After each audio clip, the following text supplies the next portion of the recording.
Chegou até a ti em algum momento uma ameaça efetiva, uma ligação, um e-mail, Muito, uma carta, sei lá? Muito, isso aí. No nosso meio, assim, digamos aqui, quem fazia... eu seguia um estilo que foi, digamos assim, asfaltado pelo Giovanni Grisotti. Foi quando a gente trabalhou com grupos neonazistas. Isso é uma coisa que a gente recebia muita ameaça, assim, porque a gente fez um trabalho de aprofundamento durante muito tempo. Eu falo a gente porque na Rádio Gaúcha eu iniciei isso ainda com Cid Martins. Uma cadeira, ela estava sentada numa cadeira e foi como se a cadeira meio que levitasse com ela para trás, batesse na parede e ela, num transe, assim, meio que levantou e foi em direção ao pescoço do irmão dela. Mas como eu preservava a imagem, não aparecia, né? Então a voz era do Tadeu Schmidt, era da Poliana, acho que alguma foi ainda da época do Zeca Camargo ali.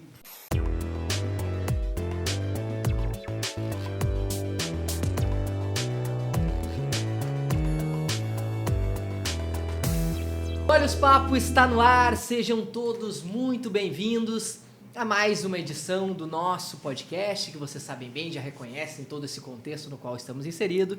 Estamos no Rocket Club, esse bar tão sensacional de São Leopoldo. Estamos aqui mais uma vez e estamos diante de um convidado inédito, nosso querido Fábio Almeida, jornalista, comunicador, agora envolto no exército, no quartel, enfim, vai conversar com nós. Obrigado, Fábio, por ter aceito esse convite com a gente. Obrigado, eu que agradeço o convite aí. Voltando a casa, estive aqui há um ano mais nos bastidores e agora voltando aqui frente às câmeras, né? E o Fábio, e para fortalecer o nosso projeto, fazer pessoas com conteúdo como o do nosso querido Fábio, a gente precisa que vocês se inscrevam no nosso canal, deem like, ativem as notificações. É aquele movimento que não custa absolutamente nada para vocês e fortalece o algoritmo, fortalece o nosso projeto e fortalece esses apoiadores. Você sabe que vai rodando aqui, o cabelinho vai dar um close aqui na nossa TVzinha. Temos aqui uns patrocinadores que nos sustentam. Quem olha para a mesa sabe que a pizza que está aqui é a pizza do Galeto do Marquês. Ela é sensacional, geralmente a gosto do nosso convidado. O Fábio deixou mais em aberto, então aqui tentando. E não é cenário, né? É real. Não é cenário, inclusive pode comer, deve comer durante o programa. Vamos embora. Né? Nosso querido Galeto do Marquês, é uma felicidade a gente ter essa parceria mantida com eles desde o início do ano. E com ela a gente foi somando forças. A gente tem hoje equipamentos diferentes. O Fábio veio aqui já e ele viu que nós tínhamos outras câmeras. Agora nós estamos aqui da ATP Global, né? Um Show grande de bola. parceiro, nosso querido Javier, que está contribuindo com a qualidade técnica do nosso programa. E também, né, por último, mas não em último, como eu gosto de falar, a querida La Máfia Barbearia, unidade de São Leopoldo. E o melhor de tudo é que tu vem aqui no Rocket, tu atravessa a rua, tá La Máfia. Maravilha. Exatamente na frente. Então, a gente não poderia ter escolhido um patrocinador melhor. Faz o combo já, né? Exato. E eles têm ainda a promoção, né, no mês até o fim do mês de junho, de 15% de desconto em todos os serviços. Se tu for lá e disser, tem um cupomzinho que o cabelo bota na telinha, não sei se aqui, não sei, tá aqui.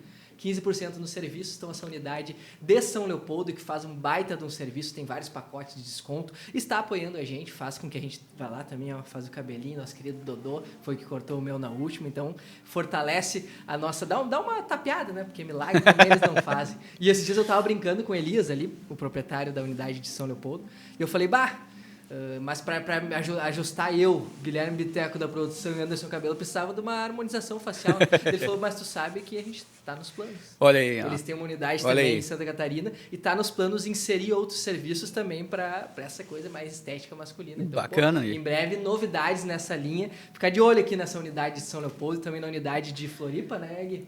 Floripa é outra unidade que o nosso querido Elias está administrando e olha, com uma chance grande de expansão nos próximos momentos. Chegar aqui o pessoal de cara nova aí, né? De cara nova, literalmente. E Fábio, para quem, eu diria assim, a gente sempre diz para quem não te conhece, realmente muitas pessoas não conheciam o teu rosto, a tua face, porque o Fábio trabalhou durante muito tempo, né, com jornalismo investigativo e foi um dos criadores do GDI, correto? Sim, sou da primeira equipe do GDI.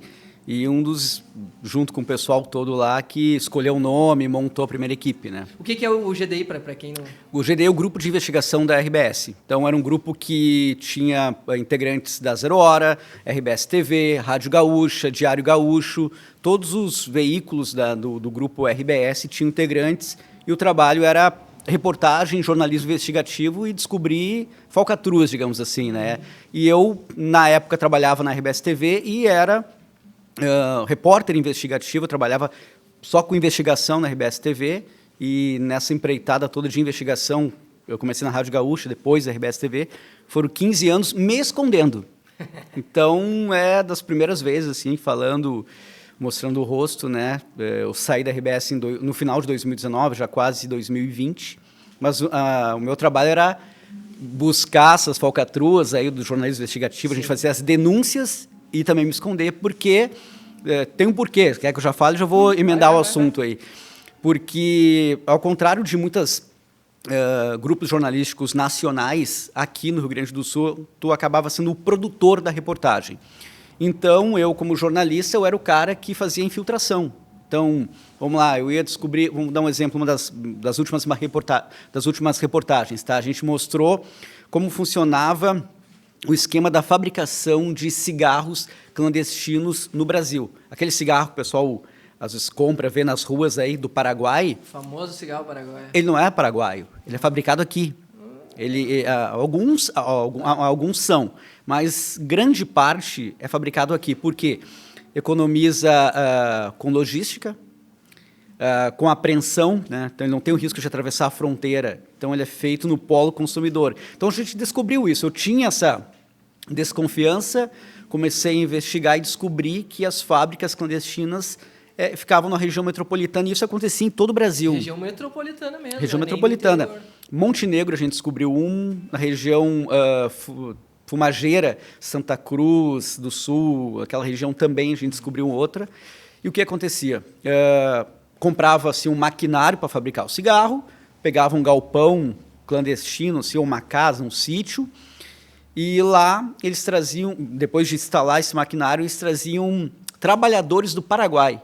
Paraguai numa recessão, isso foi em 2019, essa investigação terrível naquele momento, as pessoas passando dificuldade, eles traziam essa mão de obra praticamente escrava para cá e fabricavam o cigarro. Então, por que eu falei tudo isso?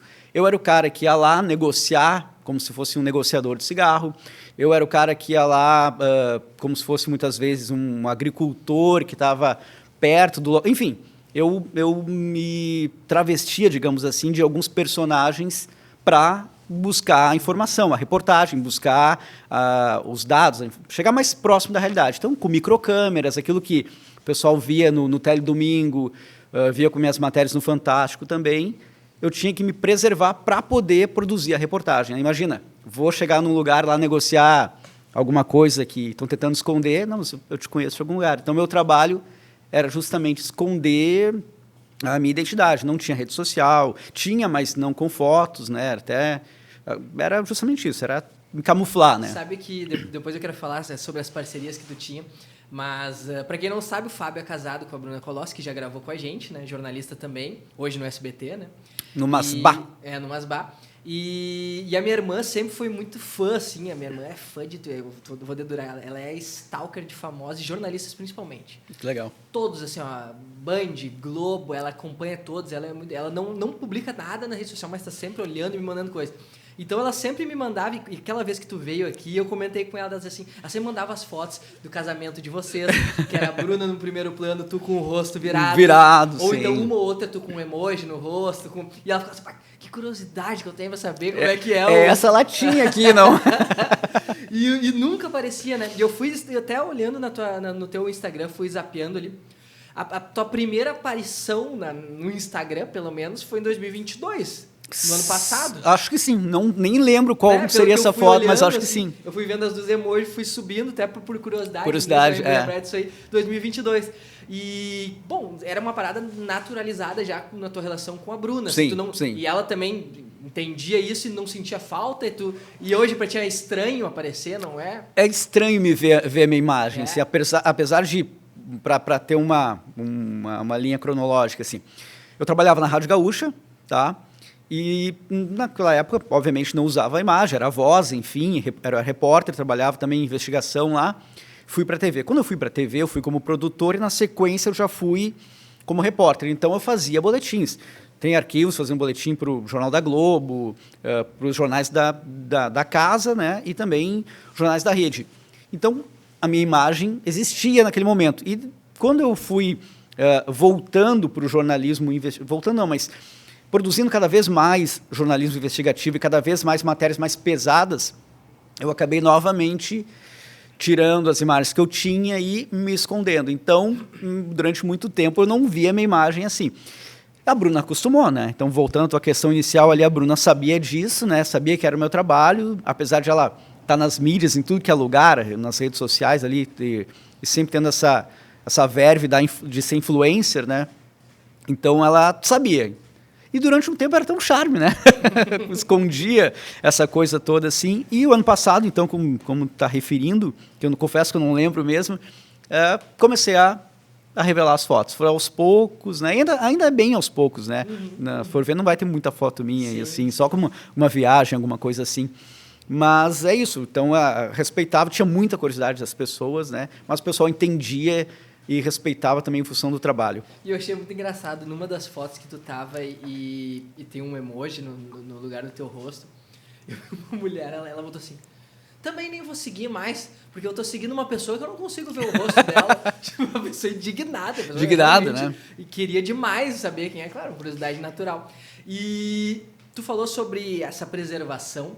Chegou até a ti em algum momento uma ameaça efetiva, uma ligação, um e-mail, muito, uma carta, sei lá? Muito, isso aí no nosso meio, assim, digamos aqui, quem fazia, eu seguia um estilo que foi, digamos assim, asfaltado pelo Giovanni Grisotti, né? Quando eu cheguei na TV, o Giovanni já fazia isso há um tempo, né? Da rádio também, então, quando eu cheguei, o caminho já estava asfaltado. Óbvio que a gente tem diferenças, ele é um cara que desbravou essa questão do jornalismo investigativo aqui no estado, dando essa característica da câmera escondida, que já era uma coisa que se fazia muito em vários lugares, mas ele acabou dando um selo de qualidade para isso, o Grisotti. Então, essa coisa da ameaça, né, era bastante. Antes, teve o caso lá no início, quando não era ainda essa questão de redes sociais, ligação para a TV, né, deixar um recado, alguma coisa assim. Depois, com as redes sociais também, né, tinha lá os fakes, lá, os anônimos que acabavam denunciando. Eu lembro no Twitter também, logo no início, no Twitter recebi também muita coisa, mas dependia do assunto, né? Dependia do assunto, assim, um dos assuntos que mais ocorreu isso foi quando a gente ainda, na Rádio Gaúcha, depois eu consegui buscar isso na TV, foi quando a gente trabalhou com grupos neonazistas. Isso é uma coisa que a gente recebia muita ameaça, assim, porque a gente fez um trabalho de aprofundamento durante muito tempo. Eu falo a gente porque na Rádio Gaúcha eu iniciei isso ainda com o Cid Martins.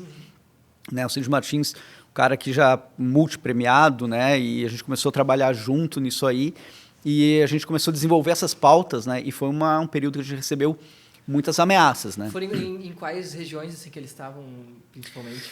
Quando a gente fez a primeira matéria, a matéria é de 2005, então a primeira matéria grande, a gente ficou 1 ano e meio infiltrados. Na época a rede social era o Orkut. A gente conseguiu, por meio do Orkut, entrar nesses grupos.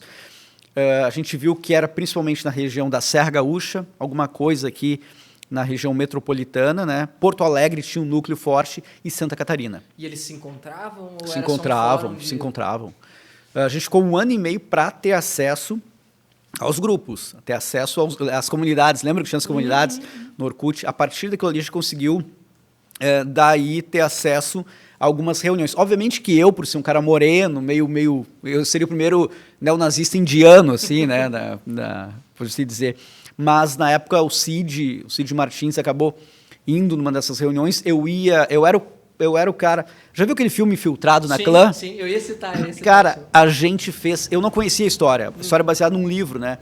E o filme ele é recente. E no dia que eu vi o filme, eu liguei pro Cid na hora. Cara, lembra que a gente fez lá em 2004, 2005, 2006? É igual o filme. Por quê? Eu era o cara que conversava pelas redes sociais, ligações, e o Cid, o cara que ia muitas vezes. A gente ia junto, eu ficava perto, no carro, a gente ficava monitorando, eu ficava escutando o Cid, né? Mas nas redes sociais era eu. Então, para quem não viu esse filme Filtrado na Clã, ele é muito bom, e é justamente o mesmo tema que a gente tocava, e a gente fez exatamente a mesma coisa sem ter conhecimento dessa história aí. Então, foi um período de muita ameaça, foi um período que a gente viu que os grupos estavam crescendo, né? Agora, a gente viu que tem uma nova onda agora, há alguns meses, teve uma operação grande da polícia em Santa Catarina, com ramificações aqui, mas a gente, naquela época, a gente estava infiltrado, ia ser comemorado 60 anos do fim da Segunda Guerra, 60 anos do fim do Holocausto, no dia da vitória. A gente sabia que eles estavam falando que fariam alguma coisa nos grupos, eles falavam nos grupos que iam fazer alguma coisa. A gente não sabia se ia ser uma pichação, a gente não sabia se ia ser uma agressão ou alguma coisa nesse sentido, então a gente até avisou a polícia, mas não sabia o que ia acontecer. E foi o caso dos judeus esfaqueados na Cidade Baixa, que a gente também depois acompanhou e tudo mais. E eles foram presos na época? O julgamento foi agora, ano passado, né? Mas na época alguns foram presos, outros não encontrados, uma investigação que se arrastou aí 13 anos, né? Muito tempo. E o julgamento agora teve o ano passado, aí a segunda parte do julgamento, ainda está desenrolando o processo jurídico, mas demorou muito, né? Demorou muito. A gente acompanhou essa coisa de dentro, depois, né, acompanhou bem de perto e, enfim, acho que é uma coisa que tem que estar sempre acompanhando, tem que estar sempre ligado, né? É verdade. E tu sabe que a gente no jornalismo a gente faz muitas matérias que são serviços, assim, e muitas outras que às vezes têm consequências positivas, negativas, enfim. Geralmente a gente tenta positivo. E eu estava falando isso porque eu pensei assim, tu falou que certamente diversas prisões foram efetuadas a partir de um trabalho que iniciou com vocês. Exato. Obviamente que foi estendido para as forças policiais. E aí eu me lembro na época do Grupo Sinos de fazer matéria, sei lá, coisa simples, às vezes o cara tá pedindo um emprego, tu vai lá, tu é fonte, consegue, né? São pequenas ajudas assim que tu vai dando para pessoas, para entidades, para associações, que a gente já se sente super feliz, assim, meio que de, pô, o meu trabalho, né? Para isso que eu estudei de uma forma efetiva. E tu tinha também essa coisa assim de compromisso, de, pô, isso tem que dar certo, tem que ocasionar uma prisão, e por vezes tu tinha uma sensação também de uma certa invalidez por não conseguir, poxa, tá na cara e não vai ter como prender o cara, porque talvez não tenha um flagrante ou não tenha uma prova tão, né, exata, digamos assim. É, uma coisa contundente, assim, mas o que acontece? O jornalismo investigativo, tá? Eu sou da vertente que usava microcâmera, né? Tipo, usava microcâmera, por quê? É uma maneira, tem muitos jornalistas, por exemplo, eu sei que o Caco Barcelos, ele é um jornalista que ele é um cara que não é muito adepto à utilização da microcâmera, da câmera escondida, digamos assim. A gente fala microcâmera, mas a câmera escondida. Né, na total. Sobre o que não é, total. É ético, não é ético. Tua opinião, até vamos aproveitar esse gancho. Eu sou completamente a favor da utilização. Eu acho que no momento que é um princípio do bem maior, vamos jogar assim, tá? E volta e meia convidado a bater papo com alunos de universidades e sempre vem essa questão, usa microcâmera, é antiético, é invasivo e coisa e tal.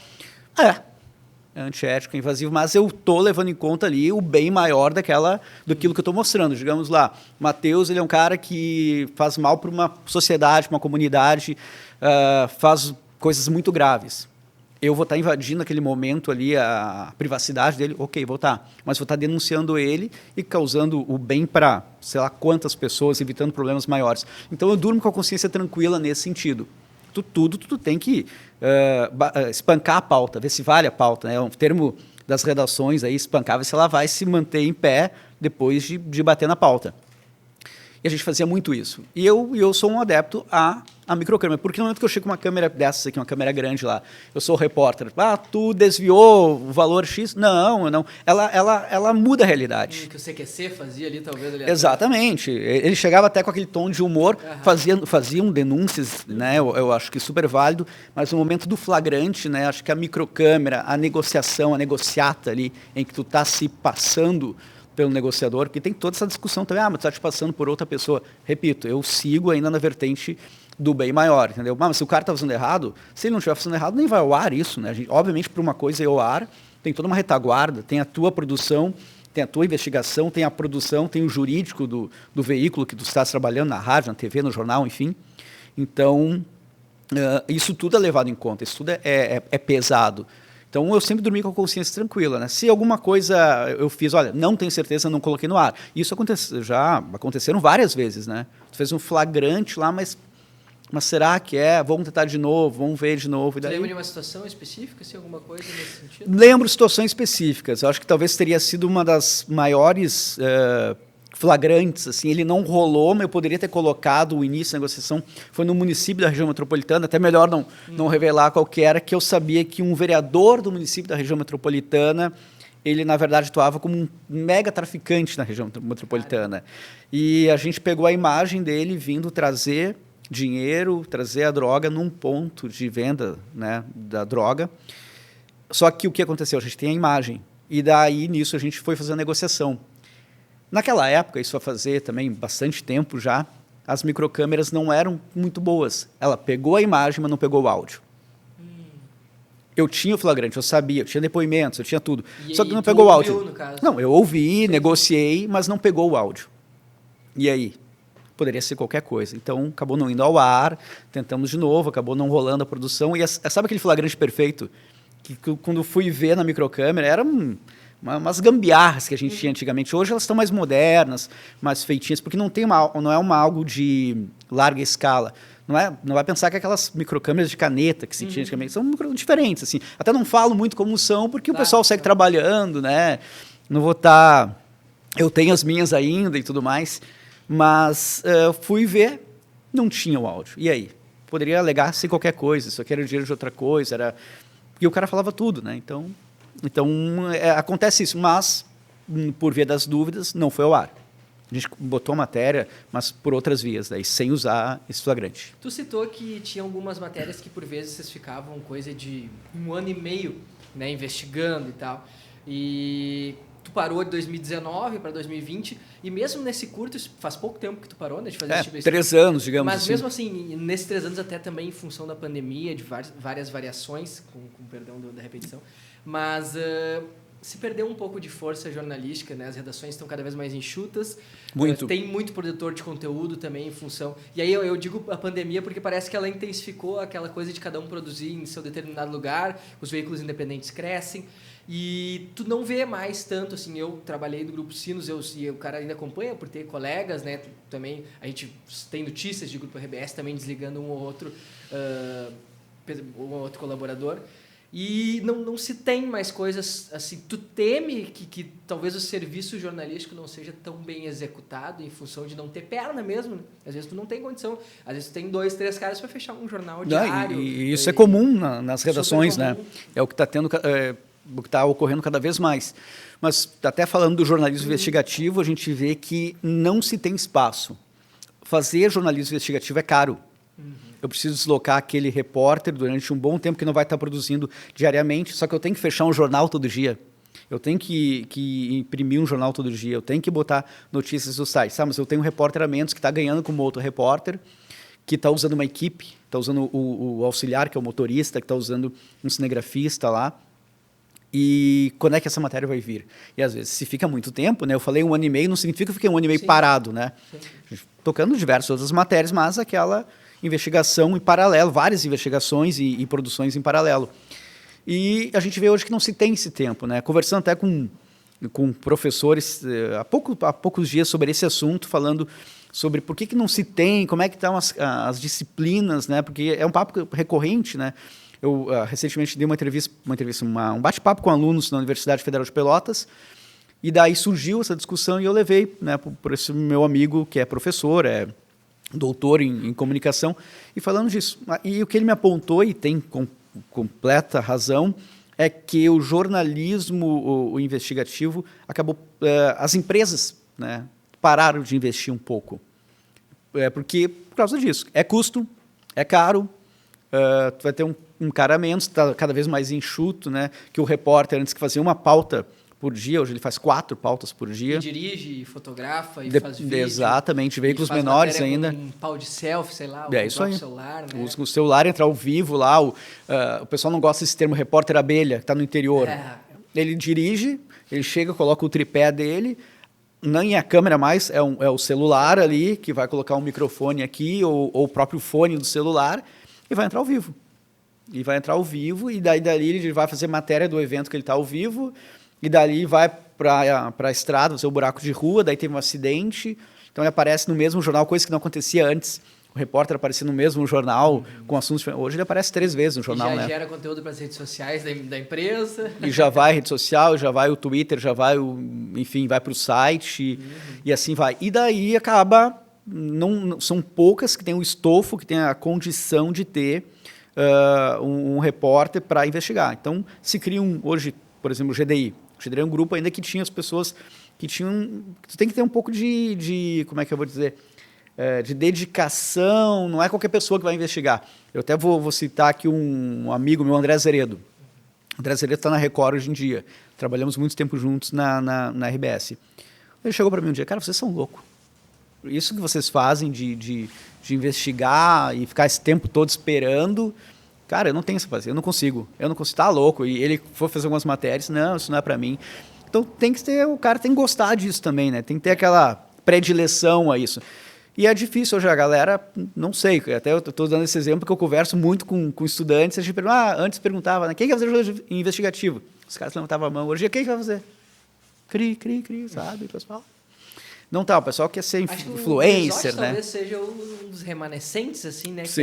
Que ainda persiste, que ainda tem uma produção, mas eu imagino que seja talvez ele que é o que ele mantém, ele mantém, usando o grupo RBS ali, né? Ele mantém, mas tem os outros colegas que também fazem outras coisas, assim, né? Produção. O Jonas Campos, né? Um grande jornalista, né? Ele é um repórter que faz de tudo e também tem essa verve aí da investigação. Trabalhou muito tempo com jornalismo investigativo, né? Tá no GDI, é uma das caras do GDI. Mas um cara que faça só investigação é o Giovanni.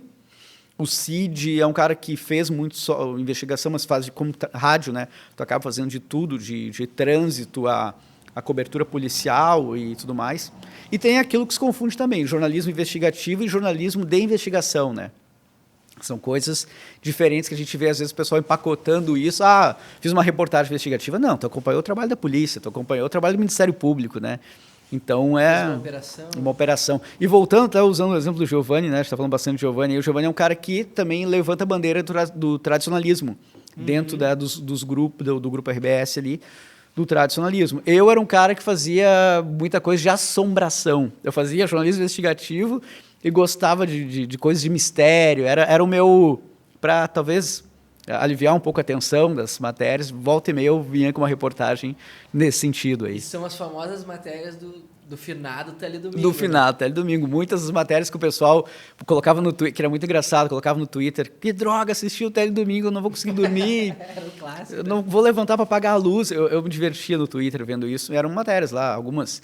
A gente falou até dos bastidores aqui, né? Dos bastidores. E ela era depois tinha um programa que dava os gols da rodada. Era depois o apito final. Era depois. Era depois do Teledomingo. Era o Fantástico, Teledomingo e o apito final. É o apito final por fim. É. Qual que tu lembra, assim, de uma específica que tu lembra que repercutiu muito, assim, que tu teve? Tu comentou pra nós uma aqui em off outra vez, que tu dormiu numa casa assombrada e que o câmera não quis ir. Essa é um caso de Caiçara. Caiçara, um município da região perto de Frederico Westphalen. Eu acho que eu não estou errando o nome do município, acho que é Caiçara. E nesse lugar lá tinha uma família que morava no interior, que pedras caíam no telhado dessa casa. Pedras caíam no telhado dessa casa e a família afirmava ver situações assim bem bizarras. E eu fui para lá, né? Porque eu estava até dando contextualizado, eu estava na região acompanhando, fazendo um trabalho investigativo do caso do menino Bernardo, da morte do menino Bernardo. Então eu fui para lá pelo Teledomingo na época e também acho que alguma coisa do Fantástico, mas era aquele Teledomingo. Cobertura do julgamento. O pessoal do Factual fazendo a cobertura e eu estava fazendo uma investigação que eu ia dar um apoio para a equipe, fazer uma produção e fazer uma investigação paralela. Fiz isso na Boate Kias, a gente conseguiu muitos materiais que depois iam ao ar, a gente conseguia por meio da investigação ali. E no caso do menino Bernardo, a gente foi buscar dados da morte do menino Bernardo, da morte da mãe do menino Bernardo, que tinha uma história, que ela não teria se suicidado, que talvez tivesse sido morta. Então a gente foi tentar para ouvir a família, buscar documentos, ouvir personagens que na época não falaram, fazer uma matéria paralela ao caso do menino Bernardo, mas buscando que o sofrimento dele já havia começado muito tempo antes com a morte da mãe dele, né? Mas enfim, eu estava lá fazendo essa cobertura e um advogado comentou esse caso comigo. Eu vou hoje lá ver um caso, porque ele também gostava disso. Que caso? É uma casa que cai em pedras, ninguém sabe de onde vem as pedras, por exemplo, o telhado, né? O telhado tem essa posição aqui. Então, o que acontece? Uma pedra vem, cai, ela tem que rolar, né? Era muito engraçado que as pedras vinham e pum, grudavam, Paravam. paravam. Tipo, as pedras não rolavam, né? E daí ele falou isso, vamos lá ver. E, realmente, a casa tinha um monte de pedra lá, paradas, as pedras não rolavam e telhado quebrado, não sabiam. Ouvi a brigada militar na época, porque, não, vamos ouvir a brigada, porque a brigada foi nos dias lá, em um dos dias dos acontecimentos. E o próprio policial militar falou, não, eu cheguei aqui, as pedras caíam, a gente iluminou aqui, veio mais equipe, não tinha ninguém, e caíam pedras no céu, né? Isso relatos do policial. E a casa estava vazia, a família foi retirada de lá, aconteceu um exorcismo, o pessoal vai lembrar dessa cena, um exorcismo dentro da casa, que a gente conseguiu imagens de uma equipe de gravação que gravou o exorcismo. Conversei com um homem que era um religioso, um curandeiro lá, que fez o suposto exorcismo. E daí eu fui para entrar na casa, né? Então, vamos entrar na casa. E quando eu olhei para minha equipe, a equipe, parado. Não, vamos entrar aí, é? Disse, não, vamos ficar aqui, vamos passar a noite aqui. Não, e ninguém foi. Eu fui com o celular, fiquei lá dentro, né, algumas horas, esperando alguma coisa acontecer. Aquela coisa de jornalista, que muitas vezes acontece com o jornalista, né? Tu acaba não sentindo medo pela emoção de fazer o flagrante, né? Perdão. E isso acontece também na época das microcâmeras, né? Tu não tem o medo porque tu quer o flagrante, né? Então tu fica uma adrenalina ali e esquece do medo. Eu fiquei na casa, não aconteceu nada, né? Mas eu tive acesso a umas imagens bem estranhas, a gente acabou não colocando no ar na época, pedido da família, depois foi ao ar, e a prefeitura tirou a família da casa e colocou em outra casa, cedida pela prefeitura, e essa casa tinha câmeras, e a família não sabia. E ali, assim, a gente viu umas coisas estranhas acontecendo. Assim, tipo, na outra casa, então acompanhou a família. Exatamente, o que era? A gente ouviu na época especialistas em espiritismo, especialistas em parapsicologia, enfim, tipo os Padre Quevedo da vida, assim, né? Que eram temas que eu gostava. A gente ouviu um bispo também. E daí chegou à conclusão que essas questões eram questões... existem nomes técnicos que eu não vou lembrar agora, mas ligados à menina, uma menina que tinha em torno de 14, 15 anos. Né? Como aquele caso lá de Santa Rosa, da Leonice, não sei se vocês vão lembrar, no início dos anos 90, que o colchão virava, que a casa pegava fogo, que ela movimentava objetos, aquela coisa toda, assim. Seria algo parecido. E lá a gente viu umas imagens, eu tive acesso, acho que devo ter essas imagens até hoje, guardadas, eu arquivo tudo, né? Que uma cadeira, ela estava sentada numa cadeira e foi como se a cadeira meio que levitasse com ela para trás, batesse na parede e ela, num transe, assim, meio que levantou e foi em direção ao pescoço do irmão dela. Caraca. Então, isso a gente viu, né? Viu assim que a cadeira, simplesmente como se ela não estivesse sentada, levitasse com ela para trás, assim, jogou ela para trás. Agora, eram imagens que nem a família sabia que estava sendo gravado, né? Por isso a gente manteve até um cuidado, a gente não usou, mas a gente viu que outras redes depois acabaram usando, foram atrás, assim, e colocaram no ar. E esse exorcismo teórico que eles fizeram, esse exorcismo, ele deu sutil resultado a princípio? Acompanhou depois? Não, eu acompanhei, né, porque eu fui depois do exorcismo lá e ainda aconteciam várias coisas lá, né, então tu vê que a família era uma família paupérrima, né, uma família muito pobre, assim, de agricultores do interior, e via que a menina, né, tinha alguns problemas assim de cognição, umas coisas nesse sentido, mas viam que alguma coisa acontecia, né? Depois eu até entrei em contato depois com a assistência social um tempo depois, né, e teria as coisas se acalmado, né? Teve um acompanhamento psicológico. Eu falei na época com a Federação Espírita do Rio Grande do Sul que também ia fazer um acompanhamento. Então eu sempre gostei desses assuntos, né? Então, tu acredita ou tu é um cara cético? Eu já acreditei mais. Eu mergulhava muito nessas histórias e acreditava muito nisso, né? Hoje em dia eu sou um pouco mais cético, mas não significa que eu não acredite, né? Mas eu sou muito mais cético hoje, assim. Eu tento analisar por outros. Cabeça humana tem muitas coisas a se descobrir ainda. Mas eu sou mais cético hoje, né? Mas eu mergulhava bastante nisso. Teve flagrante dessas questões mais espíritas, digamos assim? Não. Tu nunca conseguiu... Nesse sentido, se o flagrante mais que foi um vídeo, que não foi eu quem que fiz, né? Tive acesso a essa imagem, mas flagrante, assim, que eu lembre, não. A gente fez muita coisa da região aqui de Sertão Santana, aquelas lendas que o pessoal... enterrava tesouros e teria fogo e coisas. A gente já lá contava histórias, né? Mostrar, fazer uma reconstituição. O pessoal gostava muito disso, né? Mas não flagrante, alguma coisa assim que, isso está estranho. Eu Não lembro, assim, teria me marcado mais, mas eu acho que não. E até por isso também talvez tu tinha mais coragem de, assim, né? Não tomou nenhum sustinho. Pois é, né? Finalmente. Pois é, mas eu queria ver muitas coisas, assim, eu tipo, quero ver, mas não vi. Nós vamos te convocar, o Cabelo já estava convocando ele aqui, porque nós gravamos com o casal Caça-Fantasmas. Sim, claro. Eles, e foi muito bacana, eles contaram muitas das coisas que eles já flagraram, de ela conversa com pessoas mortas, diz que já conversou com extraterrestres. Mas olha, E eu já acompanhei, eles usam os aparelhos para ver, eu já acompanhei. Não, eles acreditam, então tem aqui no nosso conteúdo, tem muitos cortes falando sobre isso. Eles nos revelaram, e aí, claro, vai dar crença para eles. Eles falaram que existe lobisomem, que existe pé grande, que existe tudo isso. Né? Quem duvida... E aí eu perguntei para ela, falou que ela tinha conversado com um extraterrestre. Olha aí. Aí eu falei, tá, mas qual que é o idioma, né, que se conversa? Telepatia. Dela, exato. Ela falou que foi aqui. E do que ele queria? Ela disse que ele queria levar ela. Mas ela disse que não, que o lugar dela era aqui.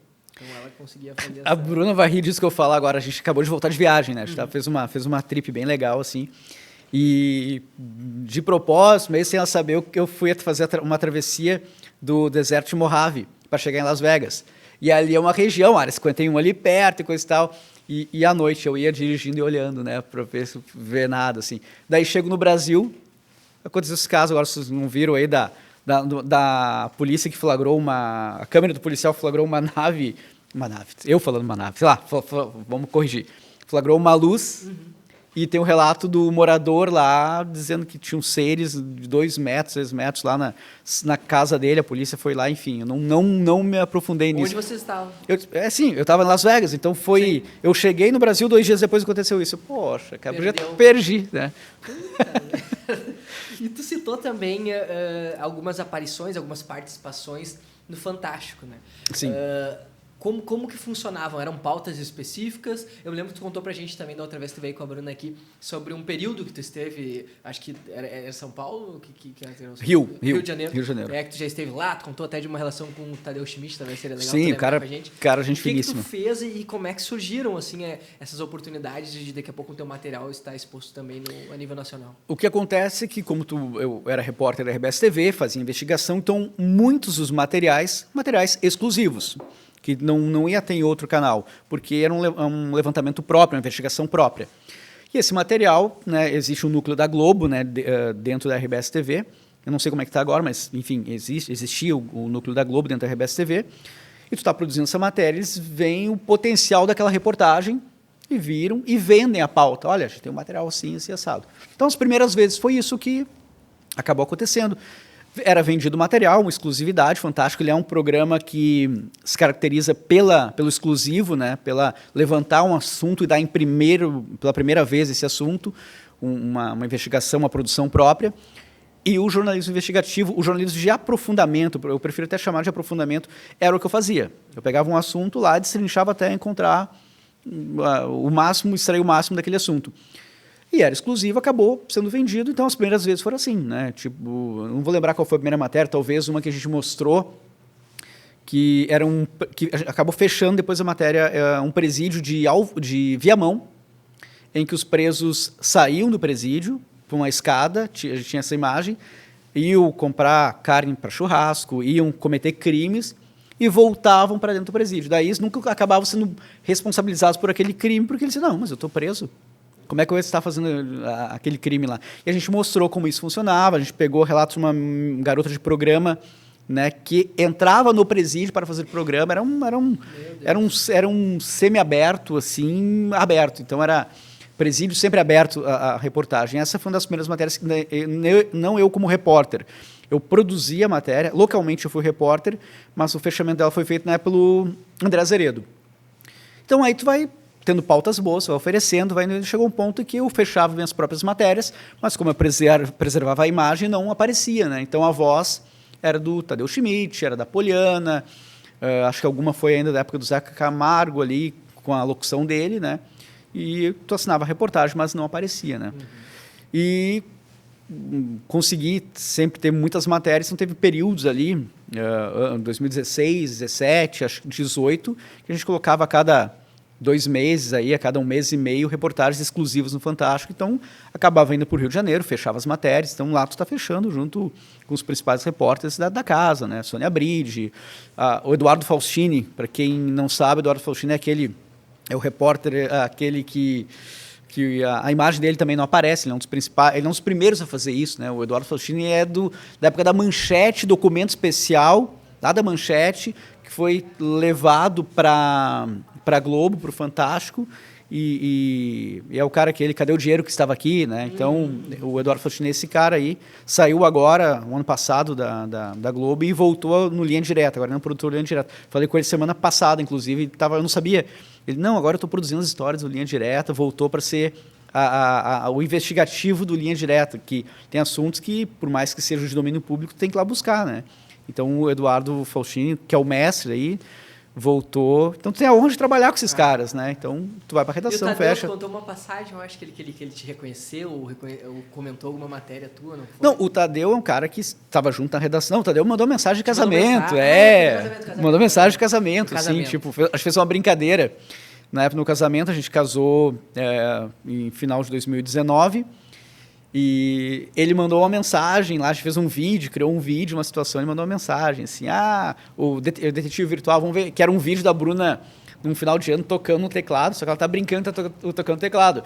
E o Tadeu Schmidt fala assim, não, vamos ver se esse teclado tá ligado, vamos botar o detetive virtual. Então, é muito bacana. Ele é um cara, vídeo, verdade, ele é um cara muito gente boa, um cara muito que mantém contato ainda, assim, um cara humilde total. Então, não tá, mas agora tá fazendo Big Brother lá, mas um cara gente finíssima, assim, humilde e dá força pra galera que tá começando. Na época, quando eu cheguei lá, me acolheu super bem, enfim, isso naquela época. A gente, da vez que tu veio com a Bruna aqui, quando tu comentava pra gente, contando a história, dá pra ver a paixão que tu tem pelo negócio, né?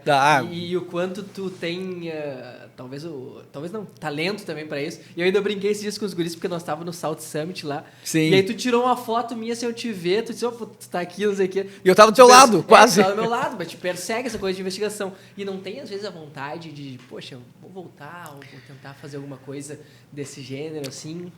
O mercado, como a gente falou, tá diferente, né? Tem espaço para isso e é uma coisa. Eu gosto muito disso, né? Vamos lá. As pessoas perguntam por que eu não estou fazendo mais isso, né?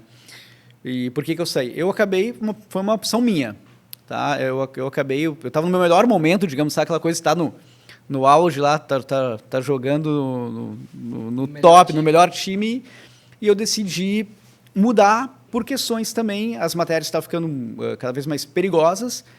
A Bruna, bastante conhecida, enfim, né, rede social, então já sabia um ponto que eu era o marido da Bruna e tinha essa questão também, cada vez mais matérias nesse sentido e colocar em risco não só, né, a mim, mas a ela também, que é uma pessoa pública, que estava nos lugares e fácil de achar e tudo mais, então me deu alguma coisa desse sentido quando a gente casou, eu optei, né, então acabei pedindo demissão, saí.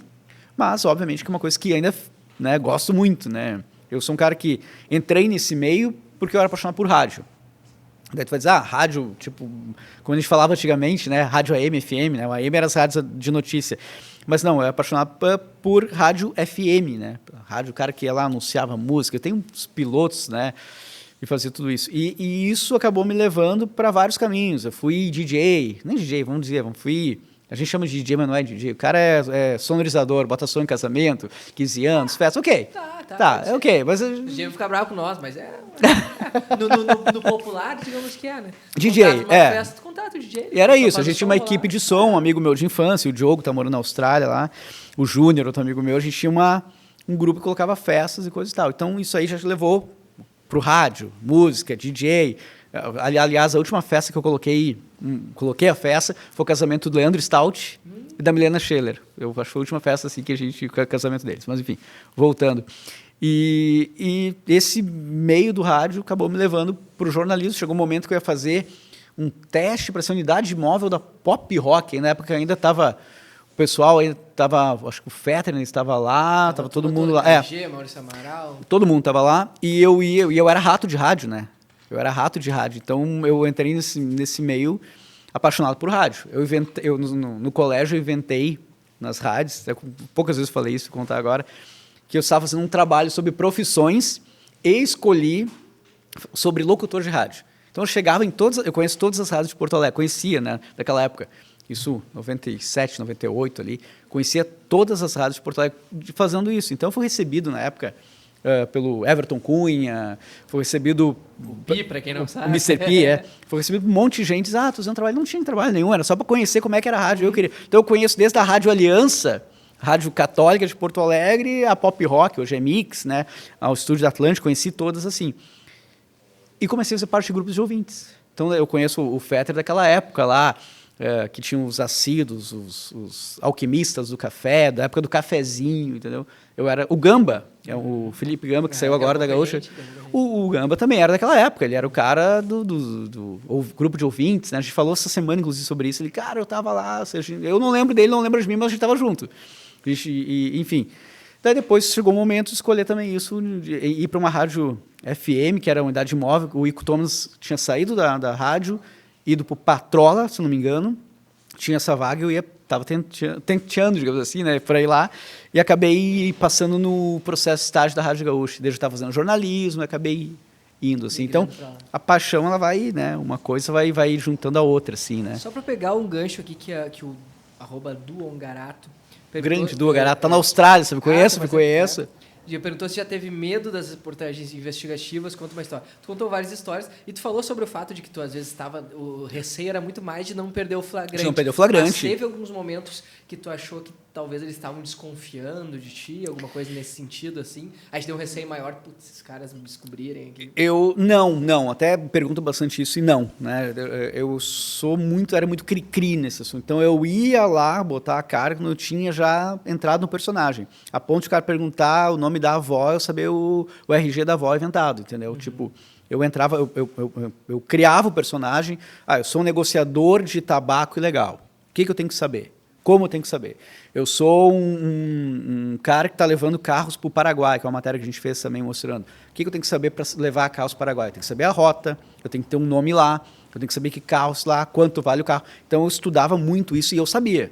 Se você me perguntasse, eu incorporava o personagem lá e sabia. Então eu nunca corri esse tipo de risco. Eu corri outros riscos. Vou dar um exemplo assim. Tem o Giancarlo Barzi, que é o Caco, né? O Caco, ele era cinegrafista, né, na RBS TV, e a gente foi fazer uma reportagem, que na verdade foi uma série de reportagens, Fronteiras Abertas. A gente pegou uma caminhonete preparada, foi a minha primeira grande reportagem da RBS, que era para o RBS Notícias.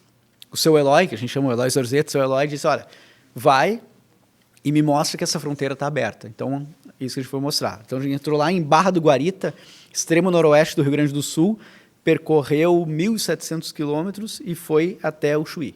A gente percorreu toda a fronteira durante 15 dias. Então, começamos lá, e a gente não tinha produção. Era ir e se produzir na estrada. E a gente foi fazer, até na hora que a gente está descendo o Morro Santa Teresa, em Porto Alegre, o motorista perguntou, que é auxiliar técnico também, a gente vai para onde? Eu disse, cara, não sei. Ele, como assim não sei? Não, a gente tem duas escolhas, ou vai para o Chuí ou vai para o ponto mais ao norte. Então, vamos para o ponto mais ao norte, que para baixo, todo santo ajuda. E essa foi a frase. E a gente foi lá para Tenente Portela, Barra do Guarita e foi descendo. E uma das vezes mais arriscadas que aconteceu foi que a gente estava em São Borja, descobriu a rota de travessia, isso já no terceiro, talvez quinto dia de matéria já, descobrimos por meio de fontes, né, porque tu já vai fazendo umas ligações, vai fazendo amizades, vai conhecendo uma rota de trazer armas para o Brasil, atravessando o Rio Uruguai à noite, vindas da Argentina. A gente foi para lá, negociou com o barqueiro lá, como é que é, o cara dispôs a dar um depoimento, o cara confiou na gente, coisa e tal, e disse, 1h a gente atravessa. Ok, só que então, Rio Uruguai, eu achei, vai atravessar desse ponto A ao ponto B, que é 1 quilômetro. Uhum. Não, ele entrou e percorremos 10 quilômetros dentro do rio, né? E daí eu fui ver a embarcação. A embarcação era praticamente uma madeira, um caiaque. Não, era um caiaque já, né, valorizando o caiaque, mas era uma madeira assim. A gente entrou dentro ali A gente entrou no caiaque e bora, foi fazendo lá a matéria, o cara topou, contou tudo lá dentro, e é entusiasmo total. E daí o Caco, quando a gente chegou na margem, né, o cara mostrando que estava trazendo ali munição, arma, não sei o quê. Quando chegou na margem, ele, cara, que loucura isso, imagina, esse barquinho quase vira, a gente tem que sair a nado. Daí eu me toquei, eu não sabia nadar, eu não sei nadar. Quer dizer, hoje... Hoje te vira nas braçadas. E daí, lá ele dentro... mesmo se assustou. Daí eu falei pra ele, cara, tu é louco, como tu não sabe nadar? E era o seguinte, a gente tem imagens, né? Tá no YouTube essa matéria. Tirando água com uma garrafa PET cortada aqui, tirando água dentro do barco. E tu via pelo fundo do barco a água, o rio, assim, tirando água. Daí ele, cara, imagina, tem que sair a nada, vai perder o equipamento. Daí eu me liguei, cara, eu não sei nadar. E ele, tu tá louco? Eu tomei um esporro, assim, e foi um momento, assim, bem... Depois tu para analisar, não teve uma coisa, mas era um risco, né? Não teve, que nem a gente se mete em confusão, fazendo os flagrantes, não tinha isso, mas tinha essa questão desse risco, né, muito grande, né, que é atravessar e aí se vira o barco. E vai de noite. De noite, não via nada. E a gente atravessando, às vezes só com o... Como é que é o nome? Até fugiu agora. A luzinha vermelha. Um laser? Não, da câmera. Ela tem o Tyler, acho que é isso, não lembro. Mas enfim, o pessoal da técnica vai saber aí. Tá. Mas é a luzinha vermelha da câmera, essa luzinha aqui que está aqui na câmera ali, ele apaga, que a gente via que outros contrabandistas, traficantes, enfim, estavam passando, já apagava, desligava o barco, ficava em silêncio. Então era uma coisa que podia ter risco. A gendarmeria da Argentina, que seria a polícia de fronteira ali também. Mas né? O cara fazia isso e mesmo assim topou. Ele topou, ele falou que fazia isso com eles. TV brasileira, né, tipo, o cara, sei lá, foi com a nossa cara, né, a gente falou para ele, a gente quer negociar e coisa e tal, daí ele é paupérrimo, assim, sabe? As casas, assim, no chão mesmo, de terra, assim, dentro da casa. E esse foi um dos momentos, assim, que, caraca, que eu paro até hoje e vou dizer, mas não teve um flagrante, um confronto, não. Mas, poxa, né? Poderia ter acontecido. Depois fui pra natação, daí. Boa. Fui pra natação, você viu pra isso. E essa foi pro Teledomingo? O que foi? Foi pro RBS Notícias, uma série, foram 3 abertos. Do Eloy, né? A gente mostrou que passava medicamentos, armas, drogas. A gente foi até o Chuí mostrando que a fronteira... A gente alugou... outro nessa mesma matéria. A gente foi numa pista de pouso uruguaia, pegamos um aviãozinho, passamos pro Brasil. Com ele, eu pedia pro piloto, vai bem baixinho. Tá onde? Tá no Brasil? Tô no Brasil. Volta. Tô no Uruguai. Mostrar que... Depois a gente consultou se tinha um controle... não tinha, a gente desceu. E é muito engraçado que também esse aviãozinho, o Caco me olhou uma hora que batia um arame, o cara parou. Isso aqui quebrou, ele não arrumou, ele só cortou. Não, mas dá para voar assim mesmo. E voou o troço, a gente seguiu, ele cortou um arame, sei lá o que era. O pessoal da aviação vai saber que era um fio de aço que era da ponta do avião até a cauda, não sei, deve ter um nome técnico isso. E era um teco-teco mesmo. Era um Cessna de 1900 e lá vai pedrinha, assim, antigamente. E a gente voava. Então a gente fez a pé, de ônibus, mostrando que a fronteira era aberta. A pé, de ônibus, de carroça, de carro, de bicicleta, de avião. A gente fez... As inúmeras formas. A cavalo, enfim. A gente fez tudo que era jeito. Ônibus de linha, né? A gente foi lá, comprou um simulacro de arma, entrou mostrando, em nenhum momento parou. Compramos agrotóxico. Eu ainda parei com 2 galões de agrotóxico na ponte, pedi informações na época, para a Receita Federal. O cara me deu, segui. Então, era um descontrole, né? E era isso que a gente queria mostrar. Então, uma matéria... Era descarado, era até ser lei. Então, os rios na região de Quaraí, ali ficavam secos, tu passava a pé, de carroça. Então, era... Sabe que tu falou dessa coisa do avião, e eu me lembrei de um cara que eu quero... Cara, eu não toquei nessa pizza aqui, já tô... Por favor, pega. Ela já deu uma esfriada, mas ela continua gostosa. Não, vambora, vamos comer. Tá gelado, e hoje o dia... Vamos pegar um pedacinho aqui. Com esse microfonezinho aqui, a parte positiva, eu vou poder usar umas mantinhas agora, né? Pra meter um grau. Até quando viajar na próxima, me traz uma. Traz uma mantinha, claro. Eu quero falar que eu quero que sente aqui na minha frente um cara, falou de avião. No último ano novo eu passei em Bombinhas com a minha namorada, o primo dela e a namorada dele.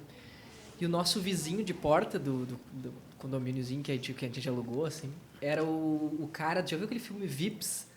Aquele cara que se passou por filho do dono da Gol e tal. Cara, era esse cara. Era ele? Ele mesmo, ele foi preso durante 12 anos, fugiu várias vezes. E tu sabe qual foi o último golpe dele nessa história toda? Dos Souls, não? Não, a história do livro. A pessoa que fez o livro contando a história dele foi lá negociar com ele no presídio. Que tem documentário que fala... Tem documentário. Então tô fazendo um livro, não sei o que. Ele cedeu os direitos para escritora, não sei se ela é jornalista, não sei o nome dela. Para escritora. E daí cedeu os direitos, e daí ela voltou lá, alguns meses depois, ele, não quero mais. Mas por quê? Veio outra editora e tá pagando o dobro que tá pagando pela história, eu vou vender para ele. Só que não tinha. Daí ele deu golpe nela, ela até conta depois no livro, na segunda edição, que tomou o golpe do golpista que ela estava revelando, né? Não, e ele é uma figuraça, assim, e ele começou a conversar comigo e falou o nome completo dele.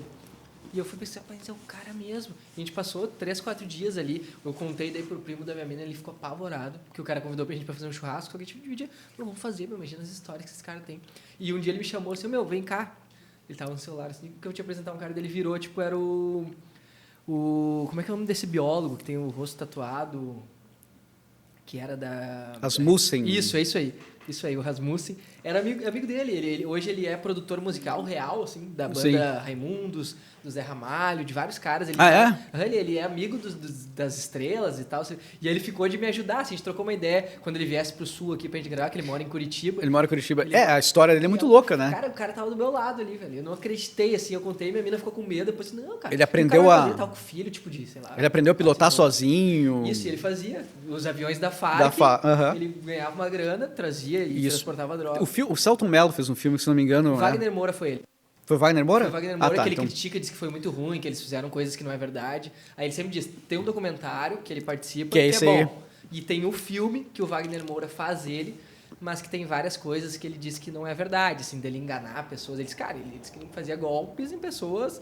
golpes grandes ou em pessoas que queriam contar vantagem. Ele passou pela família Constantino e coisa isso aí. Acho que é Constantino, não lembro o nome. Isso aí, né? que era o dono da Gol, né? Não, os caras receberam numa festa, né? Então... Não, deu uma entrevista pro Amaury Júnior. O cara é gênio, assim, um gênio. Hoje ele dá curso de persuasão para vendedores e vende também. E sabe vender, né? Se alguém sabe vender esse cara. Se alguém sabe vender esse cara. Então é um cara que eu quero trazer aqui, tu me contando dessas tuas coisas, das tuas passagens, e ele também era. Ele poderia facilmente fazer um Exato, poderia fazer lá e não tem sei qual o fim dele, mas... Não, e ele é muito bom, porque a gente tava na praia do lado, assim, tinha os guarda-sóis da mesma coisa, e tudo, cara, ele tem uma lábia, tudo. Ele chegava assim, eu vinha um garçom, tava demorando, lotado, bombinhas no ano novo. Aí ele dizia assim, se tu me trouxer um coolerzinho ali com 5 Heineken, em menos de 5 minutos tu vai ganhar uma gorjeta que ninguém te pagou ainda na praia. Ele falava... E os caras vinham correndo, né? Demorava 2 dias pra trazer um troço pra mim, assim, e cara, o cara é muito bom, o cara é muito habilidoso. Será que ele pagava? Será que ele aprendeu? Se ele pagou ou não sei, assim, mas ele aparentemente tava bem de vida, assim, né? Hoje tá nesse ramo aí e eu acho que fatura legal, mas uma figuraça. Ele fez grana, né? Ele fez muita grana com os golpes aí. Quem viu eu vi o documentário, enfim... Sim. Sei que ele... Marcelo, tá devendo aqui, vem gravar com a gente aqui. Vai gravar com a gente boa, Marcelo. Mas então, tia, a gente tem, né, o quadro para encerrar sempre o nosso programa, que é o Olha Isso. No tempo da Bruna, eu acho que Olha Isso tinha uma vertente diferente, que era de uma indicação de algo que tivesse a ver com a pessoa. Acho que era algo mais nesse sentido, uma série, uma viagem, uma experiência. Só que Olha Isso mudou, que é para uma reflexão no sentido de quase que uma morte. Tá longe de acontecer, tá? Fica tranquilo. Deixa que tu se cuide também. E que é a ideia? De que tu pensa assim, ó, quando tu partir daqui, tu espera que as pessoas, seja quem participou da tua vida como amigo, como conhecido, como alguém que consumiu o teu conteúdo, que te assistiu na televisão, o que tu quer deixar no sentido tipo, o Fábio... ele foi isso. Eu já deve ter ouvido muito disso. O Fábio, esse cara tá morto. Não, tá se mexendo. Tá. Tu quer esse é o clássico. É o clássico. É o sonho. Cara, é complicado essa tua pergunta aí, né? Na verdade, o que eu penso assim, que quando pensarem, lembre os bons momentos e não pense o contrário. Porra, esse cara fez aquela puta sacanagem, né? Então, é difícil.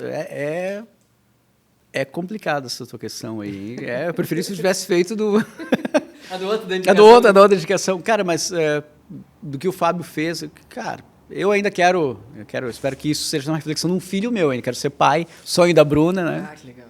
Nossa, obviamente, mas... E cara, eu acho que o que justamente o que eu falei a primeira vez, antes agora, eu acho que é a questão do que ele... ser lembrado pelas coisas boas, obviamente, mas o que ele não fez. Então, tipo nada que seja negativo que eu seja lembrado por algo que eu tenha feito negativo. Então, cara, hoje em dia eu levo a vida mais pacata, né? Mas sigo fazendo reportagens, sigo fazendo matérias, né? Só que hoje pro Exército, né? O Exército Brasileiro. Mas eu acho que é isso, cara. Vou inverter a tua. Como bom jornalista, que eu gosto nessa coisa, assim, bom jornalista é da minha parte. Mas como jornalista, essa coisa de inverter talvez a tua reflexão aí, de ser lembrado por coisas. Que as coisas ruins eu não seja lembrado, sim pelas coisas boas. Não sei te dizer mesmo, me pegou nessa aí, cara. Não, mas ótimo. É uma reflexão que ninguém havia feito ainda. De repente não que as coisas boas venham, mas que tipo quando tiver uma coisa ruim não, que não seja remetido a mim também, né? Ótimo, perfeito, Fábio. Sem palavras, muito obrigado. Eu que agradeço. Pra quem não sabe, vamos contar um bastidor. O Fábio tava vindo pra cá de Porto Alegre, né? Nós estamos gravando em São Leopoldo. E estourou um pneu dele na 448, né? Estourou o pneu. Literalmente estourou. Acabou o pneu, né? Então, tipo, eu fui pra cá trocando pneu. O pessoal, o Marcos ali, ó, se estiver assistindo, o Marcos do posto ali acho que ali já é 386, fiz a volta para poder, me ajudou ali, mas estourou o pneu. Mas eu cheguei, estou aí, foi um prazer conversar contigo, toda a equipe aí, enfim, sempre à disposição. E essas histórias aí a gente sempre conta com prazer, que dá muito prazer em falar de jornalismo, falar desses mistérios aí, né? Então, fico sempre à disposição. Só agradecer de forma redobrada, então, porque passou esse perrengue, mas mesmo assim, Vim, tô aqui. Trocou o pneu, tá com o step ali, veio aqui. Tá...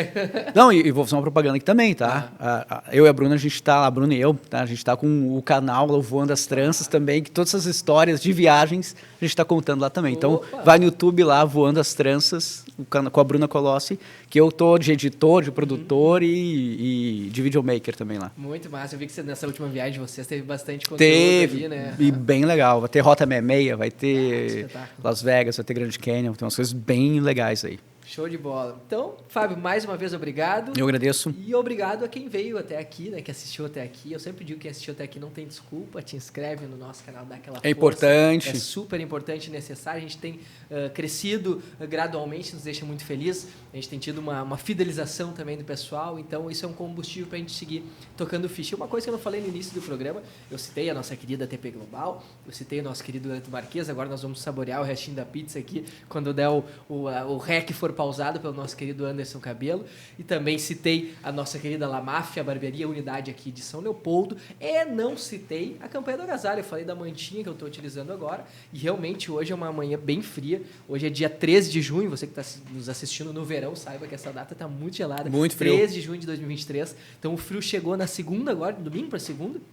Chegou com força já. Ele não foi aos pouquinhos, gradualmente. Então, vale ainda mais esse reforço para quem tem alguma peça que não utiliza, um calçado, uma mantinha.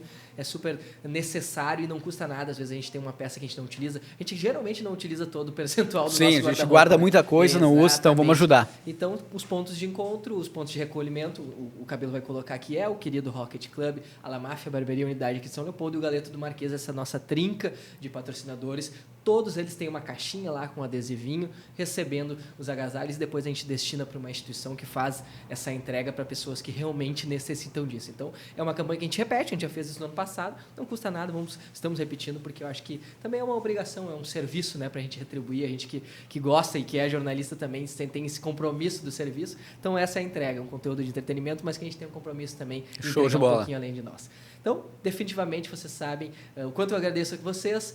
Nosso vídeo novo toda semana, segunda-feira, a partir das 20 horas, tem conteúdo novo no nosso canal. Sigam a gente aqui, sigam o Fábio Noir, certo? Fábio Noir, @Fábio Noir. Fábio Noir, todos os projetos que ele está incluso, inclusive o Voando as Tranças que ele citou e tantos outros conteúdos que ele trabalha juntamente com a Bruna. Obrigado a vocês, até semana que vem ou até daqui a pouco, se tu estiver maratonando no nosso canal. Né? Tchau, tchau. Obrigadão. Valeu.